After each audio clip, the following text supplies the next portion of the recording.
This is Keys to the Shop, episode 387, Innovation and Building a Better Business with Miranda Caldwell. Well, hey everybody, and welcome to another episode of Keys to the Shop, where we give you insights, inspiration, and the tools you need to grow as a coffee service professional. My name is Chris DeFirio, and I am your host for the show. Lovely to have you along. Welcome to those of you who are new to the show. Check out keystotheshop.com for all of our past episodes, as well as blog content. Also subscribe to Keys to the Shop wherever you're listening to this podcast. You'll always be updated with new content as it comes out. So there is an average of about 10 publications or episodes every month at Keys to the Shop. We like to bring you as much valuable content as possible. So be sure to be subscribed to that and share these episodes. Share Keys to the Shop with your team, with your friends on social media. Spread the word.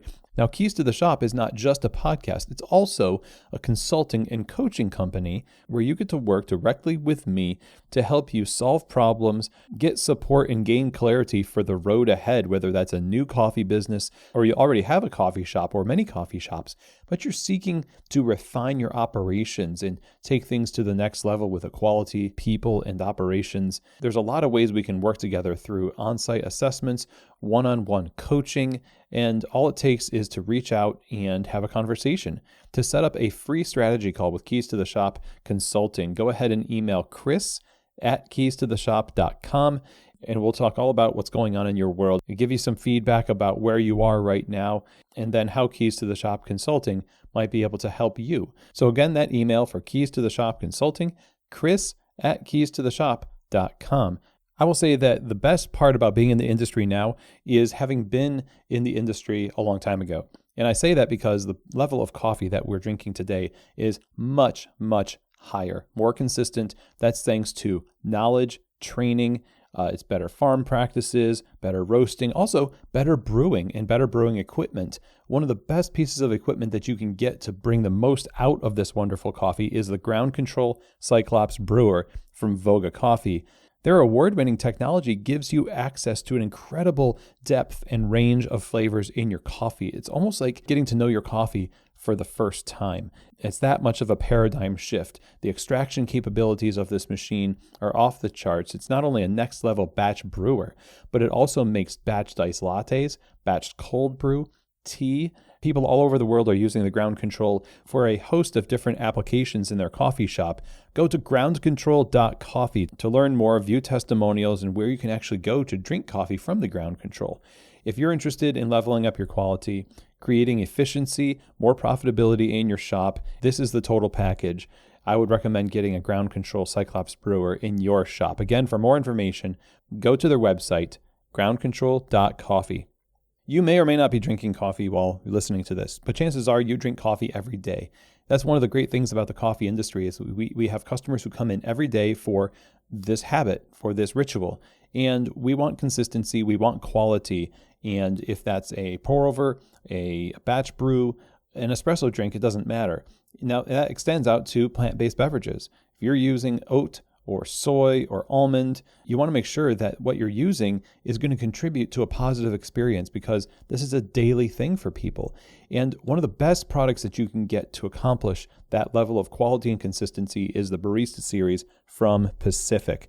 This is a line of plant-based performance beverages that has been designed for professional baristas and tested by some of the world's best baristas before it's even launched. And so you know it stands up to the heat from steaming, produces awesome texture for latte art, and also creates balance in the beverage so the focus is always on the coffee. It's wonderful to use and to drink. So go to pacificfoodservice.com to get samples in your store and try it for yourself. If you're looking to serve your customers the best possible plant-based beverage, then I highly recommend you use the Barista Series from Pacific. All right, everybody. Well, welcome to this first episode of 2023, where we are going to be talking all about business and building a better business in the new year with our guest, Miranda Caldwell.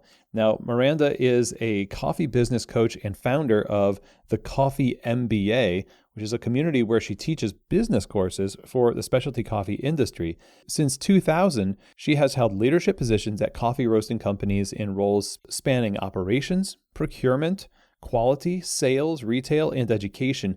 And in 2022, She completed her Master's of Business Administration from a joint program at the University of Manchester at Indiana University. Her primary goal is to provide profitability for coffee roasters, believing that they are the key to unlocking profitability for the rest of the value chain. Miranda on LinkedIn is providing a lot of value.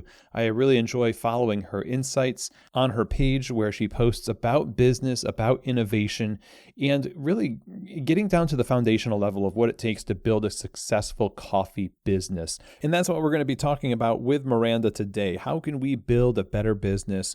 What are the foundations that lead to success? What does success look like? What should we be focused on? What are some of the hazards that we run into as operators that are holding us back? Where should we focus our energies? We just had a shift break about some areas where you might be able to focus your energies. And we're continuing this thought with Miranda. And I think this is really a great shot in the arm for us as we start the new year. And we want to get foundational, we want to get practical and improve our businesses so they really are sustainable and thriving. And so without anything else from me, let's get right to it. Here now is my conversation with Miranda Caldwell. Well, Miranda, welcome to Keys to the Shop. How are you today? I'm doing awesome. Thank you. It is wonderful to have you on the show. I have truly been enjoying the content you've been putting out on LinkedIn around coffee business development and so much, this is something that, where you talk about leadership and good business practices and things like that. Of course, it can apply to lots of different businesses, but you're steeped in the coffee business and the coffee world. And so much of what you put out there comes from the lessons that you've learned or you've seen through your career. So I've really been enjoying that. And so it's a pleasure to have you on the show. Let's kind of start in the beginning and hear how you began your journey to seriously pursuing coffee, with a career in mind, with professional development in mind. Yeah. Well, first of all, thank you. It's sometimes when you post things on social media, it's sort of like, is this going into a vacuum? So having someone, say that is really amazing. So thank you very much. But yeah, so my coffee journey started in the year 2000. Pretty humbly, it was just at a whatever cafe, but they were open 24 hours. I think they still are. And it was not specialty by any means. You could smoke inside. You could play really loud music. It was kind of amazing. And that gave me this sort of, grit and hardworking kind of grit. Back in those days, we had a payphone inside.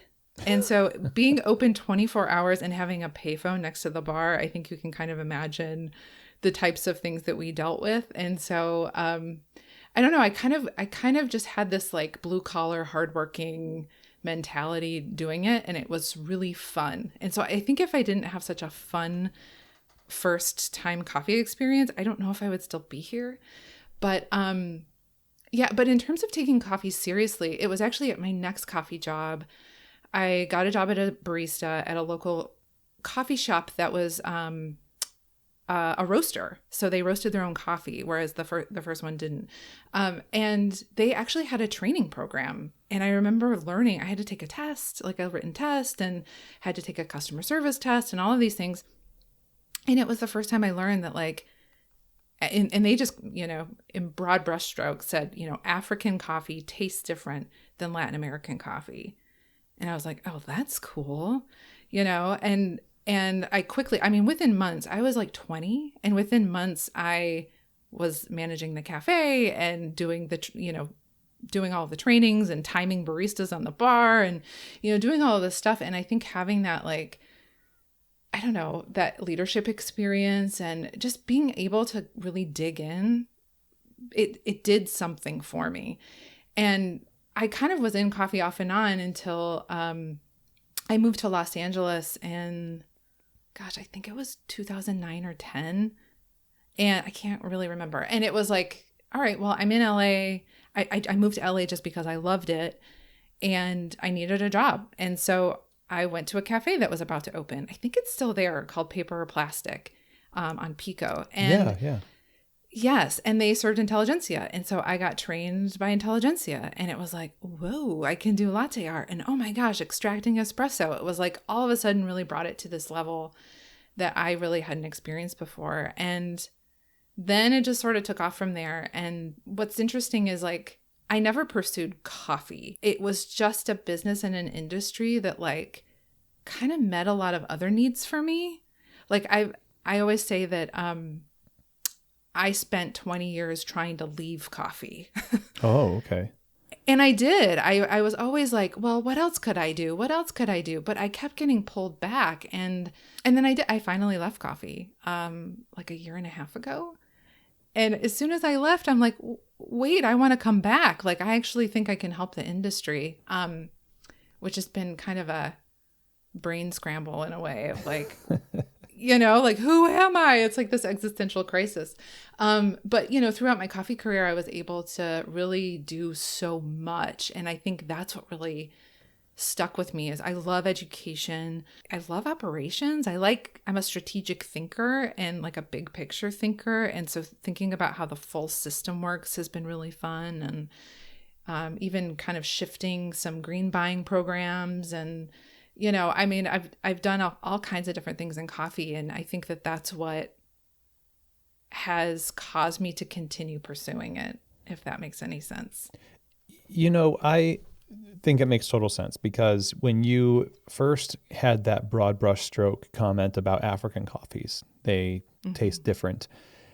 To me, that seems like the spark of fascination that shows you there's a world beneath your assumptions that was just waiting for you to dive in and become saturated with what it had to offer. And this is something that maybe mimics a little bit of how my own journey started, the fascination with operations, even the evolution of how this show came to be because of that. And mine was in like 1999, and it's like you don't stop. There's no bottom to that. You just keep exploring it. And Exactly. so you kind of had this career arc where it seems like that fascination started turning into expertise that you start to organize. Oh, okay, well, I'll categorize that in this area and that area. And now I'm, got this experience managing, got this experience with latte art. So you've got all these skills, and now here you are. You're taking all the stuff that you've learned and you're applying it to people in the form of, lessons and posts and coaching and consulting because you've been able to synthesize all of that stuff. And I think that's really fascinating in and of itself. So what has been sort of the dominant, like as you got back into coffee and said, I can help the industry, especially because of, 2 decades of coffee experience, what are the themes that you kind of come into this with saying, this is how I can help? I've been reflecting on my coffee career a lot lately, just to I'm someone who likes to, I want to dig in and I want to understand what happened so I can change what's going to happen. Right. And I've been thinking about my struggles in coffee, and because I've had a lot of them. That's why I've always wanted to leave. Like, it's not been this super, easy thing. Part of that is really me. It's my personal struggles. It's stuff I've gone through. But I also think the industry was kind of designed in this way where it really rewarded coffee obsession. I have never been one to be obsessed with coffee. Like, I love everything around it and what it gives us. I love farms. I love socializing. I love learning. I love all of these parts of it. I love the sensory experience. But I'm not obsessed with like extraction and the details. I'm not a detail-oriented person. I'm super strategic and super big picture. And that caused me to struggle throughout my career because the places I was, you were rewarded for being a barista champion. You were rewarded for being this like amazing like roaster cupper. And I've always kind of looked at it from a different lens. And I honestly think that has stunted my coffee career and confused me because I didn't have role models to understand where I wanted to go or what was possible. And so I ended up leaving coffee because I was banging my head on the wall, not able to reach my career goals or like be able to make the kind of impact I wanted to make. And so I went to grad school and got my MBA, which I just finished. And as I was learning in business school about, all of these, like, I'm a big picture thinker, but this really expanded my vision even further to say, look at what's happening at these, multinational corporations, and look at the strategies that they're using for success. And oh my God, the coffee industry needs this, and like, so what that no one listened to me for 20 years? I see a need. I'm going to see if there's, if anyone is willing to pick it up. And so it's been like, I think 4 months since I started posting on LinkedIn. And I don't have like some huge amount of followers, but the incredible amount of feedback I get of people. What's funny is a lot of people don't actually comment or like my posts, but they'll DM me and say, man, the stuff you're saying is really resonating, or I read your post and my head is nodding. Or one person DM'd me and said, I vote you the top coffee person on LinkedIn, and that's what I want to bring is like, okay, cool. We've got the coffee part down. We're really good at that as an industry. Let's start talking about the big picture and how we're going to keep this thing going. Because if we don't get profitable, the producers won't be profitable, which means the importers won't be like nobody will be profitable, and we can't keep this engine running. So that's what I'm really kind of here to do, is beat that drum and say, who's with me? Like, can we work on this a little bit more? That's perfect. I was just thinking to myself how in order for something to resonate, there has to be a little bit of something inside of the other person that attaches to it, right? That is just, it connects. Because, but that's the thing that you had that you couldn't find a place for in your career. And certainly there's a lot of operators out there who are trying to operate their coffee bars as though they will be sustained by barista champions or notoriety and clicks and fame in a certain sense. Yet the beauty of, your bar's aesthetics and the trophies on your wall often is not matched by the beauty of the invisible operations that hold or don't hold sometimes your business together.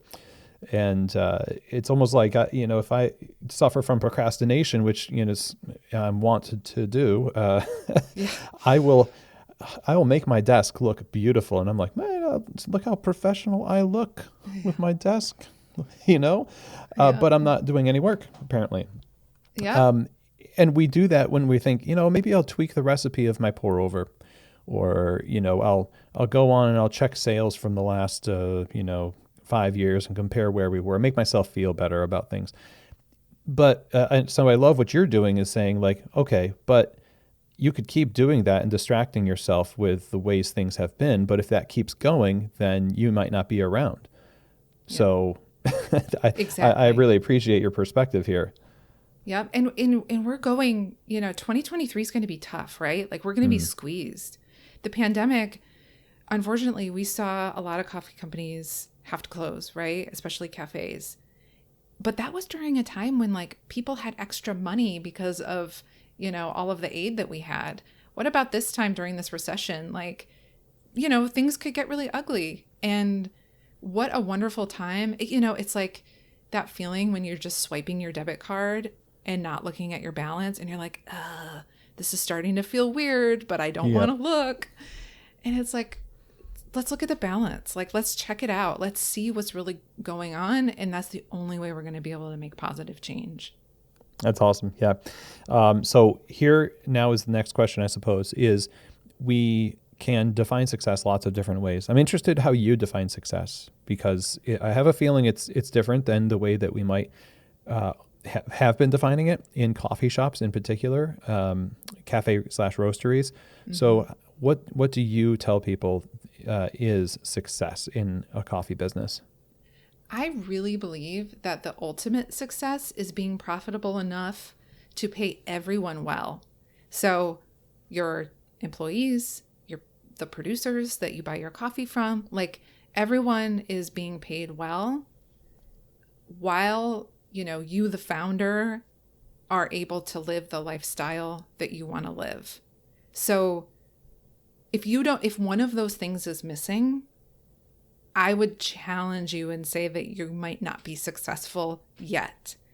Because, I've worked for companies where employees literally complained that the producers were getting paid better than they were because they didn't feel valued. It was all about pay the producers more, which is obviously yes. And pay your employees well. And what is the lifestyle that the founder wants to live, or the owner, or, whoever's responsible for the business? It's and that's an inside job. Don't look left, don't look right, look inside and say, what do I really want my life to look like? Because I think that there's this burden of grow, grow, grow. It's okay if you don't want to. It's okay if you just want to have a place to go every day and you want this to be a lifestyle business. There is nothing wrong with that. And in fact, I think that that's fantastic.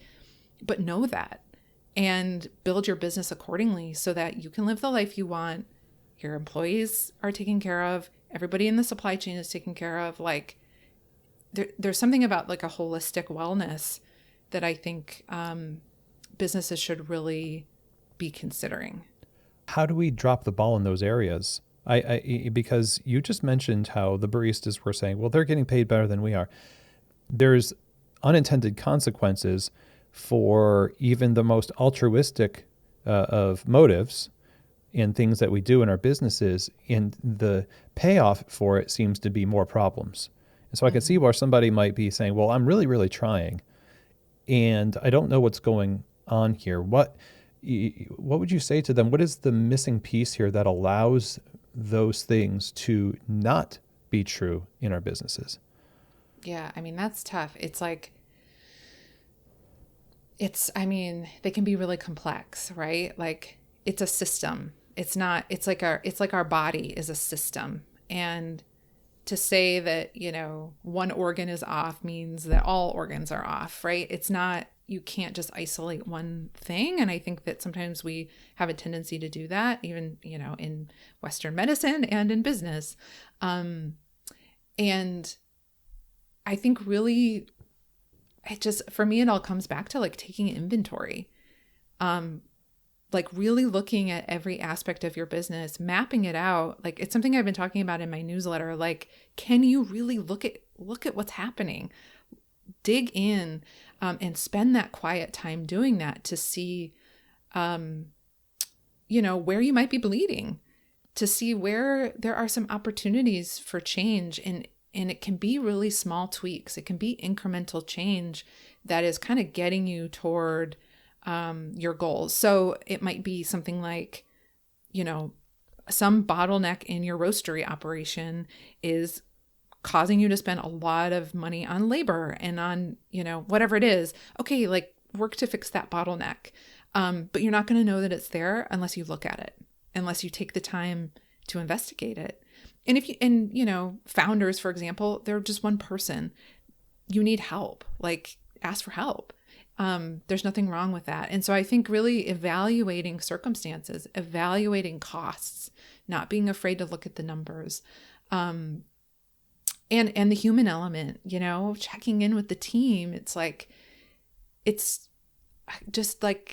about staying healthy, and to stay healthy, I can't just eat really well and never exercise. It's I need to exercise. I need to eat well. I need to, have friendships and connections. I need to sleep well. It's about balancing the organism.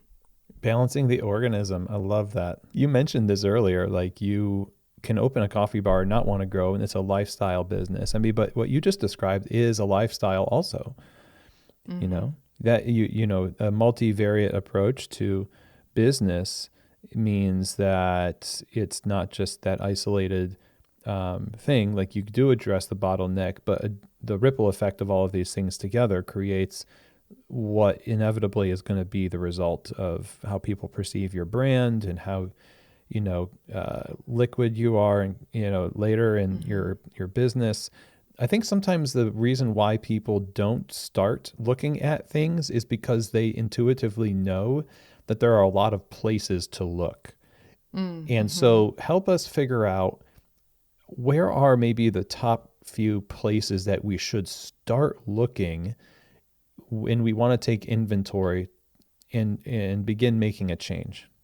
Yeah, it's overwhelming, right? Like, for a coffee roastery, I think it's really valuable to get down into the nitty gritty of like, per unit labor and seeing, and station labor, like station time, versus, volume, and really just getting a feel for like what those ratios are, what those numbers are there, and start getting curious about it, like, could these change? And also not just the numbers, just start talking to people, start talking to your production team and the roasting team. And I 100% guarantee they have ideas, that they have thoughts about how they spend their time.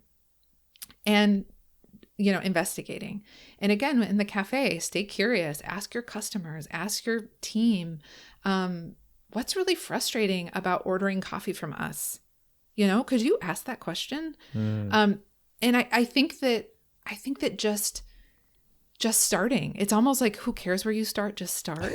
And if you are in any level of leadership position, look at the numbers, look at your finances, and look at them over time, month to month, period to period, quarter to quarter. Like, just get a feel for them to where you just kind of know if they're trending high, if they're trending low. And then once you kind of have that, like almost like intuition for it, then you can start saying, I wonder if we could get that number down.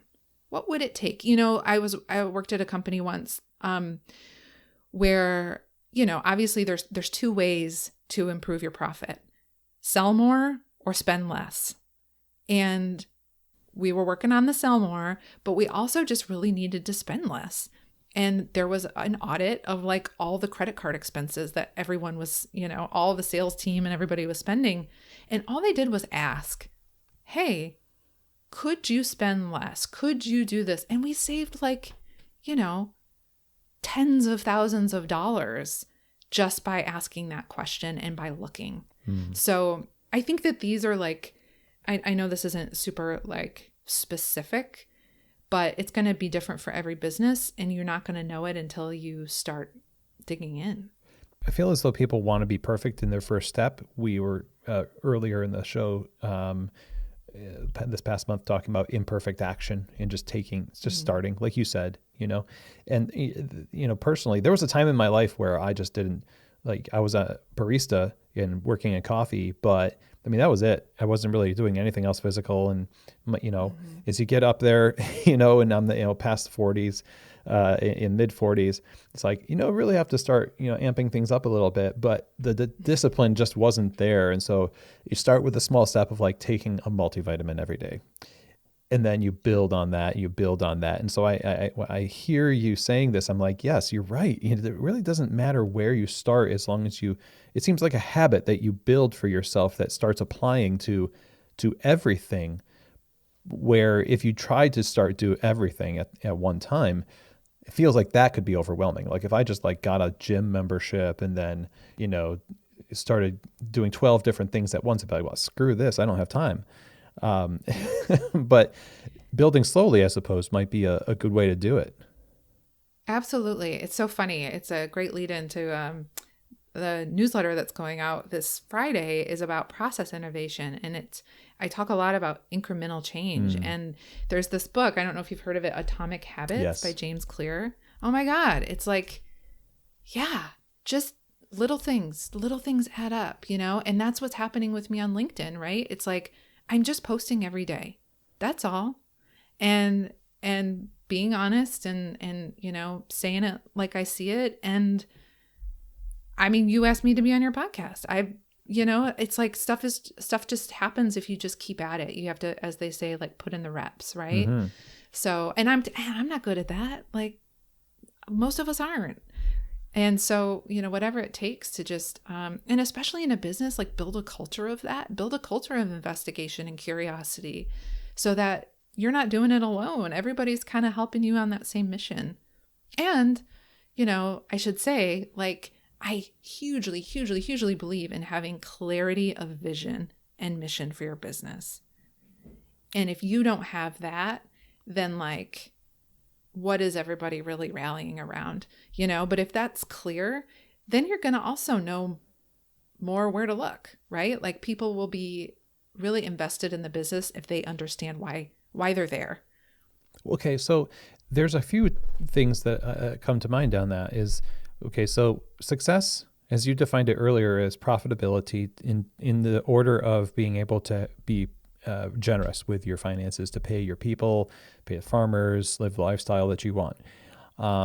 Now, if I told my crew, I was like, guys, profitability, that's our value, and that's our why, because we want to pay you a lot of money and we want to pay ourselves a lot of money, which is fine. No one's going to be like, oh, it's a terrible thing. We would all welcome it, I'm sure.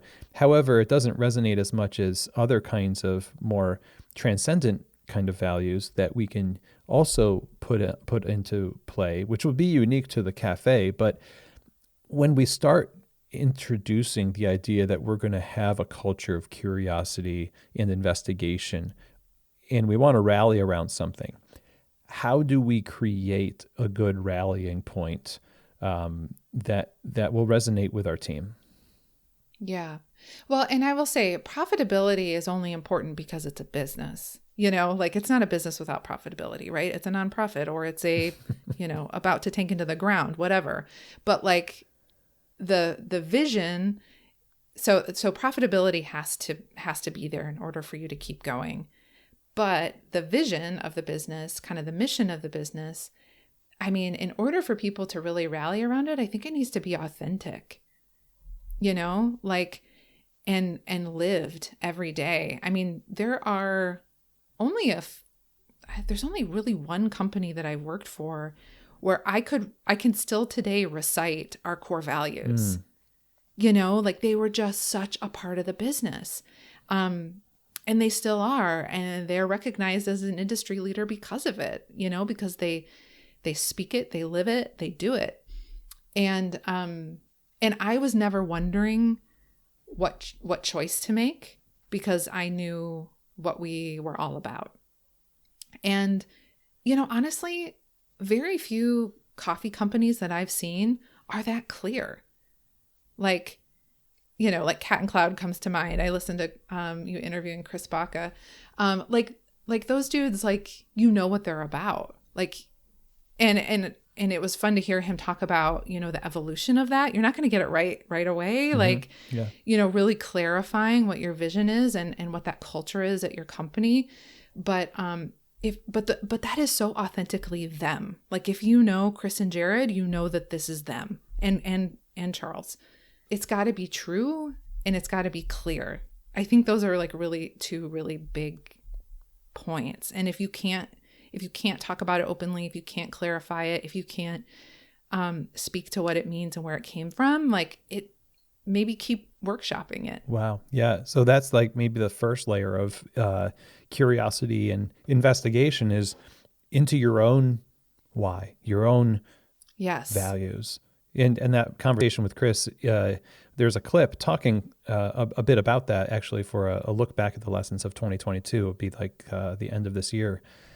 And the idea is that it's true, specific to your particular cafe, which I could go online right now and I could basically do a coffee bar in a box, Mm-hmm.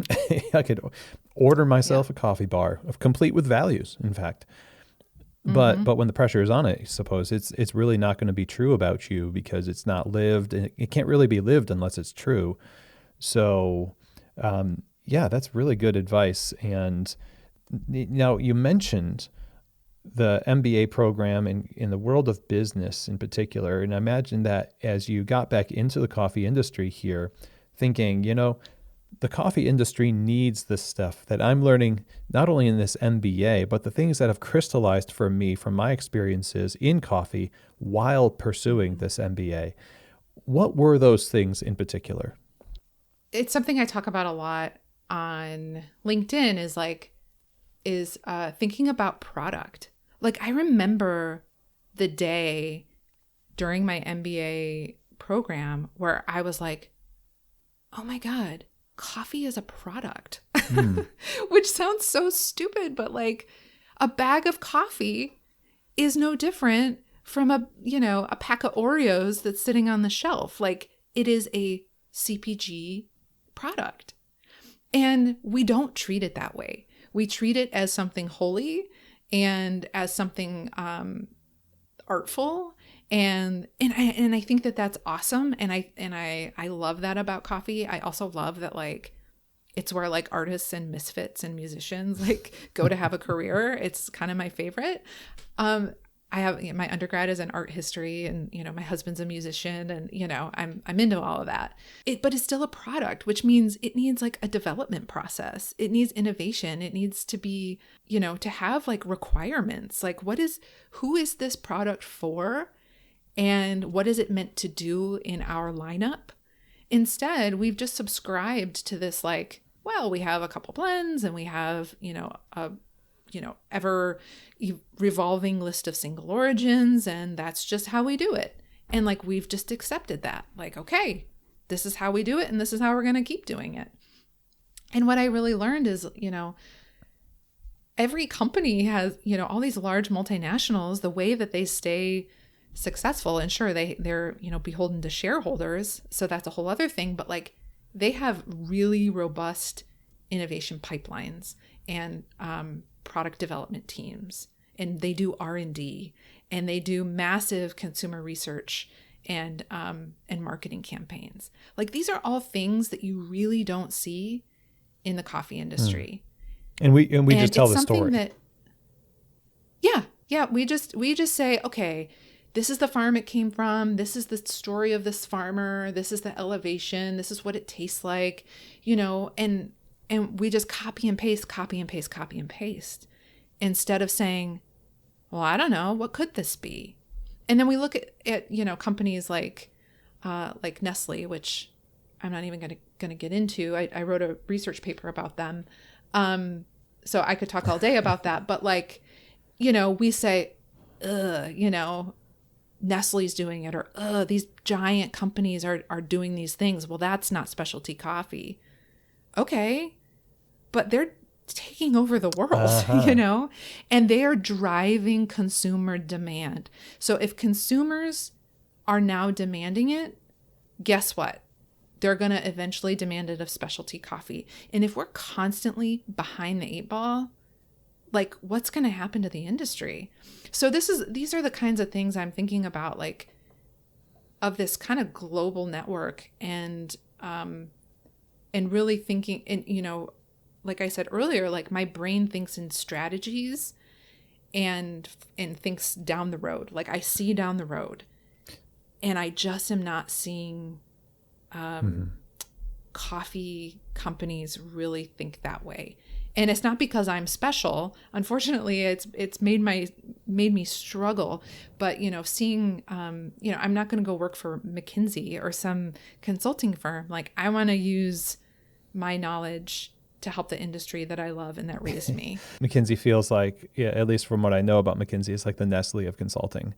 But they also are hired by a ton of people globally to consult, for a reason.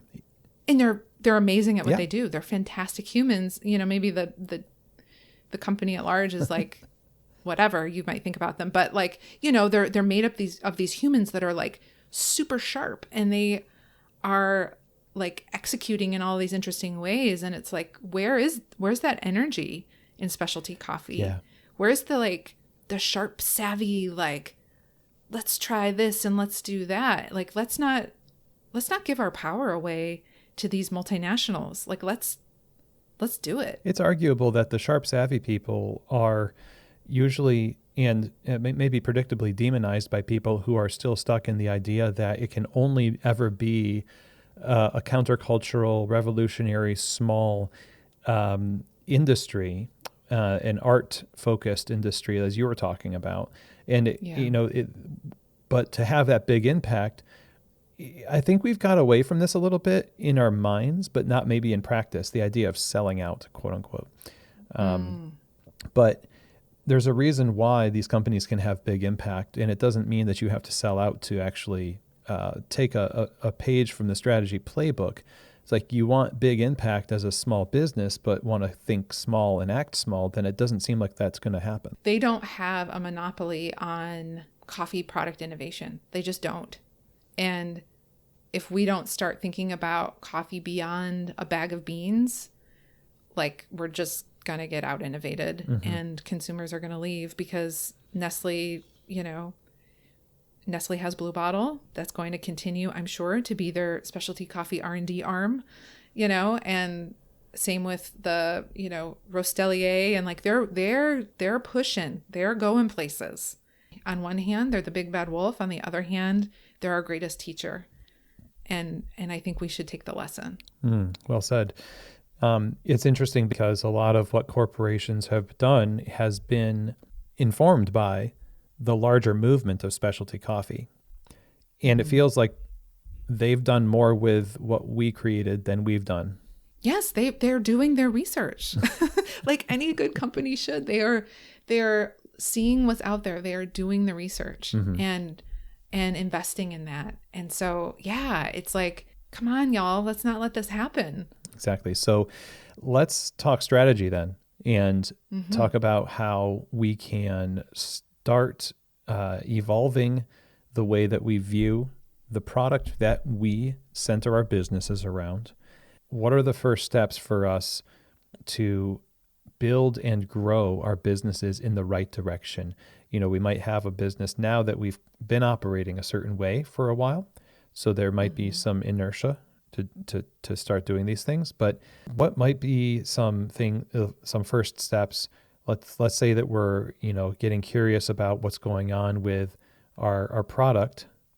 After we make some discoveries, what do we do then? Is there a cadence to innovation that you would recommend for specialty companies?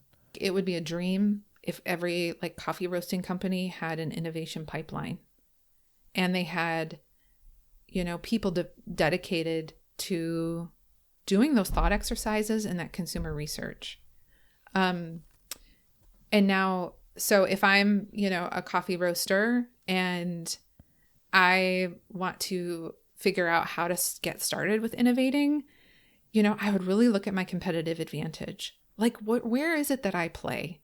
What part of the industry? Like, who are the consumers that really love what we do? You can kind of evaluate your target segments, or not even necessarily the ones you're targeting, but the ones that just sort of fall in love with you. I feel like there's cycling communities, and there's, I don't know, maybe you fit into the organic markets, or everyone kind of, I feel like, has their vibe. And if you don't, then maybe think about, is what you're giving out a little too bland and like milk toast, So, kind of investigate and discover, right? Get curious about your brand, think about what you can do, and then start brainstorming with your team. Well, what's out there? What can we try? Start looking at other industries. Other industries are way ahead of us. I was just invited to speak at RICO in 2023 SCA, and I'm going to be talking about mass customization. So other industries, you are able to, with beauty products, you can fully customize your beauty products for you. That's what Nestle Rostellier is going to do. You're going to be able to have freshly roasted, whatever you want coffee given right to you. So what are these trends that are happening, and what could you kind of model yourself after? And I think a really critical role in your company is, I think I just posted about this. I've never seen a product marketing manager at a coffee company. Wow. And I think a product marketing manager should be your first marketing hire, because I am currently one at a food tech company. And what we do is we look at the product and we figure out, okay, who is the target audience for this? What is our value proposition? What are like the 3 things that this product does for that target consumer? Like, what would make them choose this over that? So it's a very strategic role. And then, you start putting language to that and you start kind of developing a product strategy. And that person is good at, looking at markets and looking at trends and, okay, what does Gen Z want and what is, what's going on in the world, and creating product strategies out of that and keeping that innovation pipeline going and saying, okay, cool, this is what we're doing now. What's next? What's next? This sounds like a strategy that would be adopted by a larger company with national distribution. And this is something that may be not true, but on the face of it, it's like, okay, well, what if I am a small, suburban coffee shop? We roast our own coffee. We've got, local wholesale customers, and we're not very big. We're not Onyx. We don't have the awesome advent calendar box going out or, anything like that. We're serving our local community. But we hear you saying that you should have a product marketing manager, and that keeps up with trends and stuff. So it feels like, are there 2 worlds that need to be balanced here, where I could be that small company in that, suburban Nebraska town and say, well, we're going to pay attention to what Nestle is doing and we're going to innovate. It feels like they might miss the mark there because they're missing their audience a little bit. So what's the balance between national trends, global trends, and serving your local community and really knowing the difference? Oh, yeah. So if you're small and you've never even thought about hiring anybody on a marketing team or anything like that, if you're local, then the best thing you can do is talk to your customers and say, watch them. Watch how they behave when they're in your cafe, and then follow up. And, after someone's made it through the whole ordering process, and can you grab them and say, hey, do you have 5 minutes? Can I talk to you about your experience? What do you love about ordering coffee here? What's your favorite part of it? What do you want to change? And dig into the menu. You don't have to ask the same person all of these questions, but, don't be afraid to engage with people and get the feedback, and you'll learn a ton. And from there, you can decide, because innovation doesn't have to just be about products. You can then figure out, is there a process that needs to change? This is the path to profitability is customers. You have to find what works for them and what's going to make them want to buy your product, right? That's the only way you're profitable. And so if it's about, improving your cafe flow or your operations or tweaking your menu, whatever it is, it's ask them, they'll tell you. And you just sometimes have to read between the lines. You sometimes have to, use some creative thinking. Don't think you have to do it alone. Ask a friend, ask a team member, whatever you have available to you to start brainstorming. But feedback is the first step. It seems like personal pride is a hindrance to curiosity. Yes. Where if I'm looking at the numbers, we do this as managers sometimes in coffee, where we just kind of hold up in the closet in the back with the laptop, and we say, well, I know what's going on in my business because these lines do these things.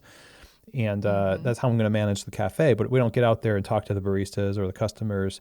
But then there are those non-present people, if we have subscription services or distribution nationally through different channels, where it feels like we have to only rely on remote means of communication. How do you bridge the gap between those channels and really tapping into what your customers are thinking versus just assuming based on the buying habits?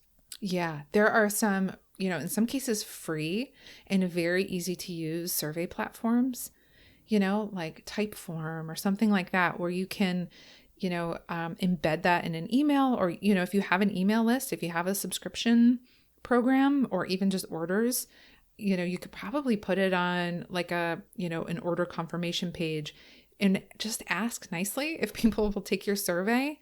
And in that survey, at the very end, you can always say, would you be open to further discussion, to someone contacting you to ask about your experience?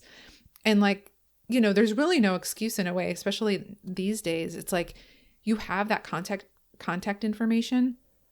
And if you personally don't know how to set up a typeform, I'm in the swim right now of like MailChimp and Typeform and all these platforms. And it is a total pain. I mean, I'm 40 and a little bit of a Luddite, but like, and so I'm definitely not amazing at it, but I'm still a millennial. Like I still get it, right?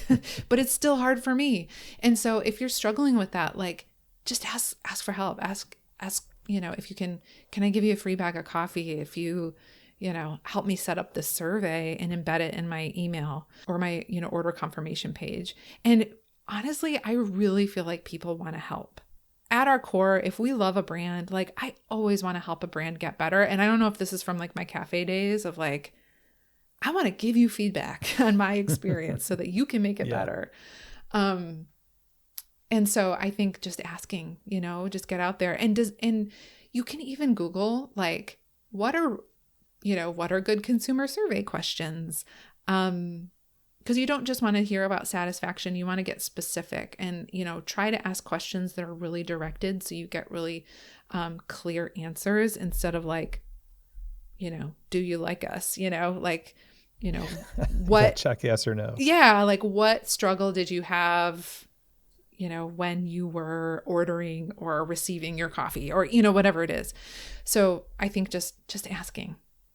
That's great. I like that question too, because it's kind of leading them into there's no way to answer that question without giving me something that I want from that, which is a problem. Give me a problem. And I sometimes I'm a heat-seeking missile for confirmation bias, right? Like I want you to tell me how great we are. So the question is, did we make you happy today? Of course you did. Yes. It's like the Square automatic feedback that gets sent to you on the receipt. The customer is not really, you really have to work hard to make a terrible impression on a customer to put a frowny face on the end of that thing. That is so true. Yes. Yes. Be careful of that. Like, and I think going in with a mindset of like, no, I want to hear the dirt. Like, give me all the dirt. I think being comfortable with that, I think you'll really get a lot further. Here's a question that I feel like has to be asked, which is, I had, when I was a general manager, my managers tell me, can we stop doing new things? And I was just trying to innovate, and I was trying to like add new stuff here and there. And it got so exhausting for them, to hear me talking about these things, because I guess I wasn't really reinforcing the things that we were doing well. And the culture of curiosity, it seems, how do you balance that so it doesn't turn into a culture of doubt or a culture of, not being happy about things? So how do you mix happiness in with, this mix? That's a good one. I think celebrating wins consistently, and maybe not with like your customers, but with like internally, and I obviously, if you are a leader in a company and not, the end all be all decision maker, then these things can be tough. I mean, that's the struggle I had of like, I want to be able to make these decisions. I was texting with someone recently and he's like, yeah, you've always had the fire. You should be an entrepreneur, because it's like you bang your head on the wall too many times, like working for other people. And so like, I know that pain. Part of that is I didn't do an excellent job at managing up. And I think I had a lot to learn in that way. But, just saying like your boss doesn't know all of the wins you've had unless you tell them sometimes. And you can't expect them to understand that. And so I think leading with the positive, sharing the wins so that when you do have something you want to improve, it doesn't feel like, you're just complaining, just always complaining. And also going back to that vision and mission of like that clarity of purpose, then you get to tie that back to the purpose and you get to say, hey, if we this will help us be more profitable. This will help us be more sustainable. Whatever it is that you're rowing toward as a team. Wonderful. And that's how we're successful. Mm-hmm. Yeah. Wonderful. This has been a really fantastic conversation, Miranda, and I'm sure we could talk a lot longer about operations and cafes. It's really a great subject, and it's one we're both curious about. So obviously, that's why we're in the business, and that's why anyone listening to this is doing what they're doing too. So you've really shared a lot of great wisdom here. So thank you. How can people read more of your thoughts, hear you speak on LinkedIn, and just follow your work? Yeah. So come find me on LinkedIn. There's not a lot of coffee people there yet. Miranda Caldwell, you can just search me on LinkedIn. But also I have a newsletter that goes out every Friday that tries to be very actionable and share tips on how to improve in your business. And that's the Coffee MBA. You can find it at thecoffeemba.co. And I will be in the new year starting a membership to so that folks can take online courses and be part of a community. And you can sign up for the waitlist at thecoffeemba.co. I'll be speaking at RICO, so come see me there. I do coaching as well. You can find all of that stuff on the website. What an honor to have you on the show, Miranda. Thank you for the work you're doing, and thanks for being a guest. Thank you. It was such an honor to be here. I really appreciate it. Okay, everyone. Well, I hope that you enjoyed that and that you got a lot from what Miranda was sharing with us today around the ideas of innovation and what we can do with the product of coffee that we sell to be better business people. So that these businesses that we call home, where all of this culture and all these relationships abide, is supported by solid business practices. We have to enter in with the right mindset to pursue these things, that we are connecting the lines between profitability and healthy operations and the return on mission that we have in the coffee industry that really fuels us and adds meaning to our lives. And a big thank you to Miranda Caldwell for being on the show to help us accomplish just that. If you're interested in learning more about what Miranda has to offer as a coffee business coach, you can go to her website, mirandacaldwell.com. You should also follow her on LinkedIn, and she also posts on TikTok. We'll link to all of these in the show notes, of course. So if you have any questions, comments, or feedback from me about today's conversation, go ahead and email chris@keystotheshop.com. I truly want to hear from you, the Keys to the Shop audience, because this is a show dedicated to helping you build a great business, of course. And the content that we share on the show is in service to your success. So again, that email, chris@keystotheshop.com. You can also follow on Instagram @keystotheshop. You can message me there also. Now, one of the great places that you can go to build your business well is Coffee Fest. Over at coffeefest.com, you're going to see 4 shows for 2023. Those are in New York, Louisville, Kentucky, Anaheim, California, and then Orlando, Florida. Coffee Fest has been in operation for over 30 years as a trade show and hub for equipping retailers for success. When you go to any Coffee Fest show, you're going to get free and accessibly priced trainings, workshops, panel discussions, lectures, all designed to give you maximal value and insights for your coffee business. This is a place that really helps you energize your team as well, with things like the cold brew competition, latte art competition. You've got the trade show floor there, of course, where you get to interact and have conversations with vendors of some amazing products and services. And then, of course, there's the coffee community. The people that you meet at Coffee Fest, the relationships that you build are second to none. So go to coffeefest.com and learn more about these upcoming shows. Use the code KEYS to get 50% off your registration when you sign yourself and your team up at coffeefest.com. I'm at every show giving lectures on leadership, management, sometimes talking about cafe design and other fun stuff like that. And I'm also the head judge for the Coffee Fest Latte Art World Championship Open, so you can find me there. And if you do come to one of these shows, be sure to say hello. Check them out over at coffeefest.com. And with that, that is the end of our show, everyone. Thank you again to my guest, Miranda Caldwell.